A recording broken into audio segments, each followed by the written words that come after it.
Hello everyone, welcome back to my channel. So if you're new here, welcome to this channel. So this channel is all about education content explaining like every major exam and professional certifications in the world. Also simply actually to understand what are getting into before we start. So today we are starting with the big one. Today's video is about what is IELTS. We will go through a full overview of covering everything you need to know. So by the end of this video, you will know exactly what IELTS is, who needs it, and how it works, how it the score works, and how much it does it cost, and whether it's the right exam for you or not. So let's begin into it. As so, let's say what is IELTS. What I exactly is IELTS? IELTS stand for International Language Testing System. It is the world's most popular English language proficiency test. And when I say popular, I mean over 3.5 million people take this exam every single year. How many? Over 3 million people take this exam every single year. So this is like a massive number. And IELTS was launched back in 1989, so it has been around for over 35 years. It's jointly managed by three every well-known organization: the British Council, IDP, and Cambridge Assessment English. And why do so many people take it? Because it is accepted in over 140 countries. It is accepted in more than how many countries? 140 countries, and recognized by more than 11,500 universities, employers, immigration bodies, and professional organizations worldwide. They accept IELTS. So, if we can say it simply, if you need to prove your English for study, for work, for moving to another country, IELTS is almost certainly on the list. So now the first thing to know is that like the two types of IELTS exam. We have two types. Um, you need to understand the IELTS comes in two versions, and this is actually one of the most common mistakes people make. They register for the wrong one, so let me make this very clear to you. So the first type is called IELTS Academic. IELTS Academic. This is for people who want to study at a university, whether it is undergraduate or postgraduate level, and it's also required if you want to register as a professional, like in fields, for example, like medicine, nursing, or engineering in certain countries, in different regions. So, and also the reading and writing section in academic are more challenging. They are more harder. So that's why they use a complex and academic text and require a formal writing. So the second type is IELTS, like we call it general training, or mostly it's common like general IELTS. So this one is for people who want to emigrate to countries like Canada, Australia, or UK on a skilled worker or a family visa. It's also used for secondary school applications and some work experience programs. Like the reading and writing in general training use more everyday texts, like things like advertisement, workplace notices, and like letters and these things. So if you're going and willing to university or academic or going to another country for work or live, so general training always like double check what your specific institution or visa is required. So now, what does the test actually look like? How the test is? We have four sections, and let me walk you through each one. Section one is listening. This is 30 minutes long exam. Like plus you get an extra 10 minutes at the end to transfer your answers to the answer sheet. This is for the paper-based exam. You will have like here four recordings, like a mix of conversations and monologues, and you answer around 40 questions. The recording are played only once, so concentration is the key. If you missed, it means it's already gone. So you should focus on the next coming question. Section 2 is reading. You have 60 minutes and 40 questions based on three long passages in academic IELTS. And these are complex articles from books, journal, newspapers, um, and then some common other texts. So in general, training IELTS, you will see more everyday materials like advertisement, notices, letters, slightly we can say more manageable, more easier than the academic one. So coming to the next point, which is section 3, and it's writing that most people are struggling with. Again, we have 60 minutes. There are two tasks. Task 1 asks you to describe or summarize a chart, diagram, pie chart, or even sometimes a process in at least 150 words. And task 2 is an essay of at least 250 words where you argue a position or discuss a topic. So the essay morely like they carries more marks. The second, I mean the task 2. So always spend more time on task 2. This is what everyone is advising to you. The last part is section 4, which is speaking. This is a face-to-face interview with a real examiner, lasting around 11 to 14 minutes. It has three parts: a short introduction, personal questions, a 1 minute talk based on the cue card, and then a discussion with examiner. This is one of the things that makes IELTS stand out. It's a real human conversation, not a recording. So total test time is about 2 hours and 45 minutes. Now let's talk about how IELTS is scored, how they mark our grades. So, because this is probably the most important thing in the whole video, let's use what is called a band score system. Like score, go from band 1, which means you basically have no usable English at all, and like why band 9, and it goes to way to band 9, which is full expert high level English. Each of our four sections gets a band score, and when these are like average out to give you your overall band score. And also the score can be in half band increments, like so you might get 6.5, 7.5, 8.5. So not just a whole number. Let me give a quick idea of what each band means. So band 9, you can see in the slide, we can consider expert user near to a perfect English speaker. Band 8 like means very good English, occasionally like inaccuracies only. Band 7 we can consider as a good user, handle complex language well. So band 6 is like competent, generally effective despite some making errors. Band 5 can be modest, partial command of the English.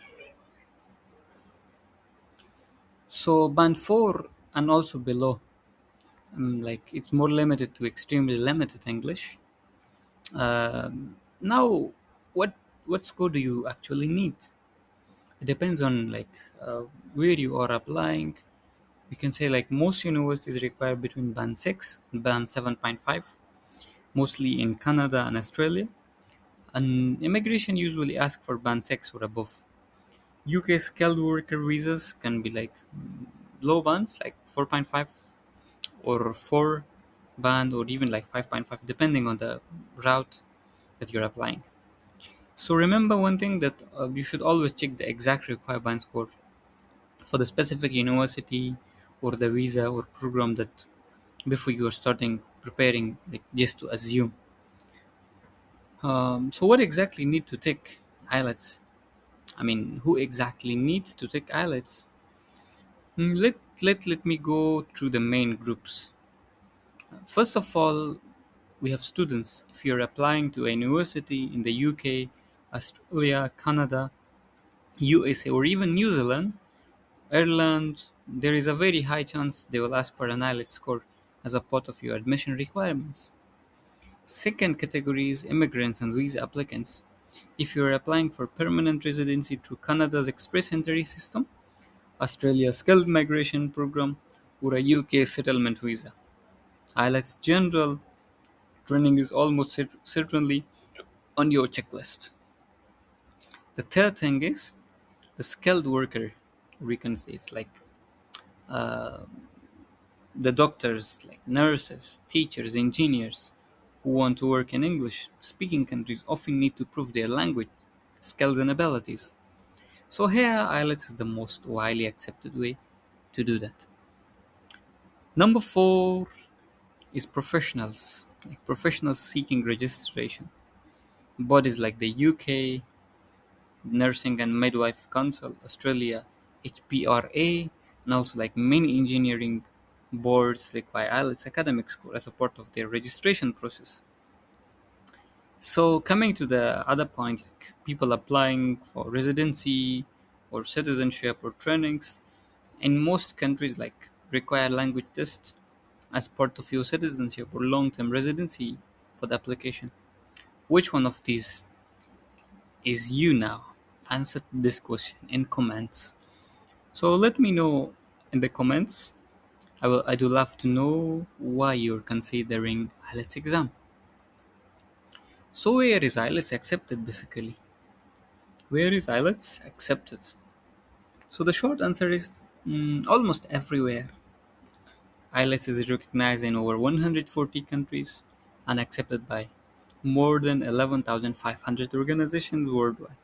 So that includes universities, government, immigration departments, professional bodies, employees, and also let me highlight the biggest ones. For example, the United Kingdom, all major universities, especially in healthcare, UK visas and immigration for most visitors. Australia, same goes. Universities, the Department of Home Affairs for skilled migration and healthcare regulations. Canada universities, IRCC for express entry and provincial nominee programs. The United States also over 3,400 US college and universities now accept IELTS. Also, you can see New Zealand, they accept IELTS for university and also for admission processes purposes. So, if you're not sure whether a specific institution in your country accept IELTS, the easiest thing is to go to the official IELTS website. They have a search tool where you can look up any organization in the world and see exactly what score they require. Now, here is something a lot of people don't realize. Like when they first hear about IELTS, you actually get to choose how you take the test. So there are two delivery formats, paper based and computer based. Now, mostly paper based is going to be eliminated from many countries as I'm living in Malaysia now. So we were the last batch of the IELTS paper exam that we took our exam. But after that, all exams are computer based. In the paper based test, you write your answers by hand on a paper, on an answer sheet, and also your results like take 13 calendar days or a week. The speaking test is done on the same day or the day before or after the main test. And also in the computer test based exam, you type your answers on the screen, and big advantage here is the speed. Your results come back in 3 to 5 days. Speaking section is still done on face to face with a real examiner, just like the paper test. Importantly, the content of the test is exactly the same. The questions, the sections, the scoring, all identical. The only difference is how you physically take it. So if you're a fast typist and you want your result quickly, so computer based is the best for you. If you prefer writing by hand or your typing is slower, paper based might suit you better.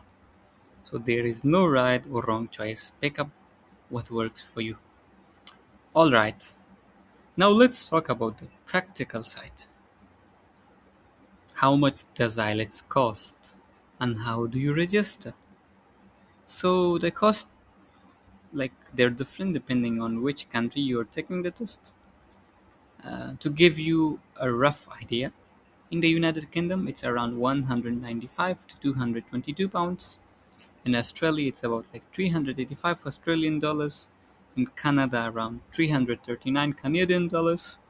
And also in the US, it's approximately 255 US dollars. So these prices do not change from time to time. So always check the official website of IDP, British Council, or Cambridge for the exact current price in your country.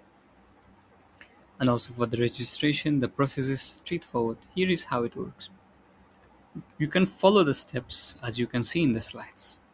Decide which type you need. Is it academic or general?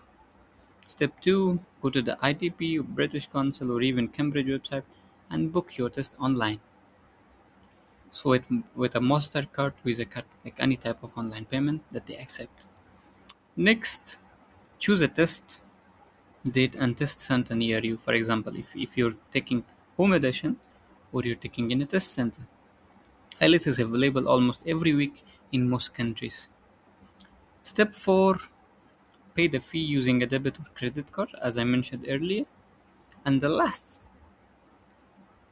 second last step is like to make sure your passport is valid. You will need it on the test day. It's really important that you should have your passport. IELTS require a valid passport as your ID, like your national ID, not just a national ID. So passport is mandatory. What I advise you, book your test at least 4 to 6 weeks in advance, especially in big cities because test centers mostly they will be filling fast. One more thing that everyone asks about: how long are IELTS score well for? The answer is very clear. It's for 2 years. Your IELTS score is well for 2 years from the date you set the test, and after that it expires, and most institutions will not accept it. So if you're planning to use your score for your university application or a visa purpose, make sure that timing works out. Now, let's go. How do you actually get your results? If you took a paper-based test, your results are available about like 13 days in calendar after your test date. If you took the computer-based test, result come back in 3 to 5 days. Even sometimes I have experienced that in one day or even the day after the exam, students get their scores. It depends.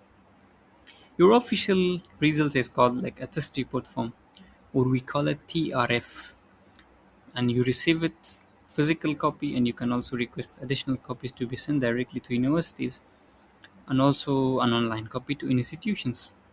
This is free within the 2 year validity period. And importantly, there is no limit how many times you can take IELTS. Um, Many test takers improve like their score by zero point 0.5 to one full band simply by taking it again, trying different attempts. So don't discourage if your first score is not what you need. Now you might be wondering, why IELTS? Why not TOEFL? Why not to PT or why Duolingo? So this can be a great question. I'm sure that every one of you have in your mind, and I will make a full detailed comparison with you soon. But for now, let me give you a quick picture. TOEFL is entirely like computer based. The speaking section is recording. You speak to a microphone, not a person. It's widely accepted in the USA and Canada, and it's popular with American universities applicant mostly. Then we have the PTEA academic. It's also fully computer based and AI scored, which means results come back incredibly fast. Sometimes the same day, and also it's like especially popular in Australia and New Zealand. Then we have the Duolingo English test. It's taken online at home on your laptop and costs only around like 65 US dollar, much cheaper than the others. Result comes in 2 days, and it's more institutions are now accepting, and it's growing, but it's still not as a university recognized as IELTS. To be honest, what makes IELTS unique? It's the only major English test where the speaking section is a real face-to-face conversation with a trained examiner. For many years, that's actually a positive feedback. It feels more natural than a speaking to a machine. Again, full compression video coming soon on this channel. So make sure to subscribe so you don't miss it. You don't miss them. Before we wrap up, I want to leave you with 6 quick tips. What are these 6 tips that will save you time and money before you even register? Tip 1: always check the requirements code first. Every university or immigration body sets their own minimum, and also do not assume, don't just think. Check real the eligibility, look it up before you register. Second thing is make sure you choose the type, if it's general or academic. This is mistake is more common than you think. The next step, book early because centers in major cities fill up weeks in advance. So my advice to you is book at least 4 weeks or 6 weeks before you want to sit the test, even if there is an issue, so you can like prepare for that. Number four, give yourself 4 to 8 weeks to prepare. Uh, I don't advise this short much time, and this is for those who are already familiar. Do practice tests. Do research. The only thing that can make you perfect is doing too many practice tests. Even if your English is better, sometimes you score less. So my advice to you is to do many practice test exams. So the official website has free practice materials and simple tests. Use them, and also I'm trying to create more practice tests to you that you can take IELTS and TOEFL practice tests. So tip five is if you need like results quicker, so choose the computer based test. The results will out in 3 to 4 days, and like the paper one which is 13 days. So the last step, you can retake it as many as you want if you are rich. So many people like improve significantly just by taking the test again and again with some targeted preparations. All right, let me quickly summarize everything we have covered in this video. So IELTS is a word most popular English proficiency test, like taken by over 3.5 million people every year and accepted worldwide in 140 plus countries. So it comes in two types: academic for university and professional registration, and general for immigration and work visas. The test has 4 sections: listening, reading, writing, and speaking, and takes about 2 hours and 45 minutes in total. It is scored on a band scale from 1 to 9, and most universities require between band 6 and band 7.5. So you can choose to take it on a paper or on a computer based result, and the results will come out in 3 to 5 days in computer and 13 days in paper based. And also the last thing, you scored it well for 2 years and you can take it as many as you want, and it's available almost everywhere. Just register through IDP, British Council, or Cambridge. So this is everything for today's video. What IELTS is explained. I hope this gives you a really clear picture of what IELTS is in and whether it's right exam for you or not. Now, our next video is going to be what is TOEFL, a full overview of TOEFL IBT exam, another massive English test that millions of people take every year, especially for US universities. So if you're choosing between IELTS and TOEFL, you will definitely want to watch our upcoming video. After that, we'll be covering PTE, the Duolingo English test, then moving into graduate admissions tests like GRE, GMAT, and also professional certifications like ACCA, CFA, AWS, PMP, and many more. So don't forget to subscribe to this channel. So this channel is going to be your major complete guide to your every major exam certifications in the world. Not only this, different courses, different scholarships, and also other educational pathways that will be going to sharing here. So every single one will be explained simply and very clearly with the updated information. So if you found this video helpful, please give it a like, and it will really help. That help to channel to more like you think will be coming with new updates. So subscribe so you don't miss any of these upcoming videos. and drop a comment below. Tell me what your target IELTS score is, or which exam do you like me to cover. So next, I read every comment and I will be taking care of what you really want. So thank you so much for watching. I will see you in the next one. Goodbye and see you later.